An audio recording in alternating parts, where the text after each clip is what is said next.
Être entrepreneur est souvent présenté comme une forme de liberté absolue. La liberté de choisir ses horaires, de travailler où l'on veut, de ne dépendre de personne. Sur les réseaux sociaux, l'image est simple, un ordinateur portable, un café, une vue inspirante et la promesse d'une réussite accessible à tous.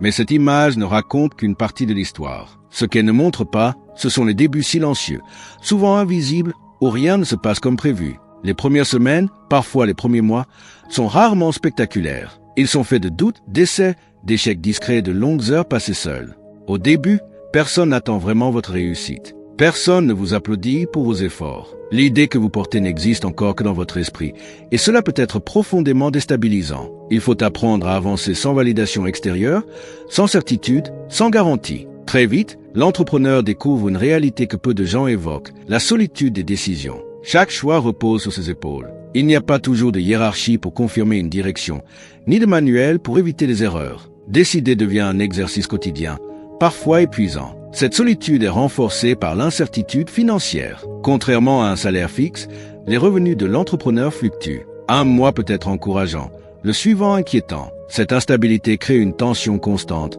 souvent invisible aux yeux des autres. L'argent cesse alors d'être un simple objectif. Il devient une préoccupation permanente, non par avidité, mais par nécessité. Payer les charges, anticiper l'avenir, sécuriser l'activité. Tout repose sur des décisions prises sans filet de sécurité. Avec le temps, le travail déborde largement sur la vie personnelle. Les journées ne se terminent pas vraiment. Même lorsque l'ordinateur est fermé, l'esprit continue de travailler. Une idée surgit, un problème refait surface, une décision reste en suspens.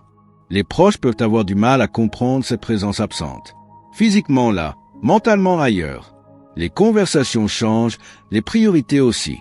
Ce décalage peut créer une distance, parfois une incompréhension silencieuse. À mesure que l'activité grandit, une autre pression apparaît, celle de l'image. Dans un monde hyperconnecté, l'entrepreneur est souvent encouragé à afficher le succès. Même lorsque la réalité est fragile, l'image publique doit rester forte. Cette contradiction peut devenir lourde à porter. Peu à peu, la fatigue s'installe. Pas toujours de manière brutale, mais progressive. Une lassitude discrète, une motivation qui fluctue, une concentration plus difficile. Beaucoup continuent sans réaliser qu'ils approchent d'une limite. Le burn-out entrepreneurial est souvent silencieux. Il ne ressemble pas toujours à un effondrement visible. Parfois, l'entrepreneur continue de travailler, de produire, de diriger. Mais intérieurement, l'énergie s'épuise. Malgré tout cela, beaucoup continuent. Non pas par obligation, mais par conviction. L'envie de créer, de construire quelque chose de personnel, reste un moteur puissant. Voir une idée prendre forme compense parfois les sacrifices invisibles. Avec le temps, la définition du succès évolue. Elle n'est plus uniquement liée aux chiffres ou à la reconnaissance extérieure.